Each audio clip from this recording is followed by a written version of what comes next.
V shape డిజార్మింగ్ వచ్చి ఇట పెట్టి అట్టే కొంతసేపు హోల్డ్ చేస్తే ఆటోమేటిక్గా ఆఫ్ అయిపోద్ది. తొందరగా ఆఫ్ చేయాలంటే ఇది కానీ ఇట్ట అంటే ఆఫ్ అయిపోద్ది తొందరగా. కానీ మనకొద్దు, ఇట్టే ఆఫ్ చేసుకో. ఎందుకంటే ఇట్లా చేసినప్పుడు ఒకసారి ఎక్సలేటర్లో ఉన్నప్పుడు పల్టీ కొట్టేస్తుంది. అది చాలామందికి జరిగింది. అంటే అనుభవం ఉండే వాళ్ళు అయితే చేసుకోగలుగుతారు అట్ట ఫాస్ట్గా. ఇది వచ్చి మోడ్ స్విచ్. ఎప్పుడు డ్రోన్ హ్యాంగ్ అయినా మీకు ఫ్లో సెన్సార్ ఉందా? ఇప్పుడు ముందు అయిపోతే ఎలా ఆగద్ది? ముందు అయిపోతే చూసి మనం రిటర్న్ తెచ్చుకోవడమే. అది పని ముందు అయిపోయిందా ఆగిపోద్ది.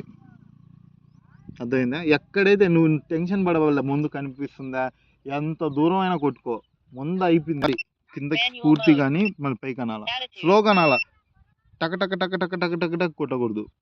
ఎన్నిసార్లు అనాలి చెప్పు? ఒక్కసారి మొత్తం పూర్తి కింద కానీ మళ్ళీ పూర్తిగా పైకి, ఇదే స్పీడ్లో అనాలి. మళ్ళీ అది ఒక్కొక్కసారి రాలేదని టక టక కొడుతుంది. అంత స్పీడ్ కొట్టకూడదు. స్పీడ్ కొడితే వేరే మోడ్ యాక్టివేట్ అవుద్ది. దాని పాటికి అదే వెళ్ళిపోతూ ఉంటుంది. ఎప్పుడు అట్లా చేయకూడదు. దీన్ని చిన్నగా ఇటని అనాలంతే. అప్పుడు ఏంటంటే అది మాన్యువల్లోకి వచ్చేస్తుంది, మనం ఆపరేట్ చేయవచ్చు హ్యాంగ్ అయినప్పుడు. హ్యాంగ్ ఎప్పుడెప్పుడు అవుద్దంటే ముందు అయిపోయినప్పుడు. ఇప్పుడు నువ్వు ఇక్కడి నుంచి ఆ లాస్ట్ ఆ చెట్టు వరకు ఇచ్చావు,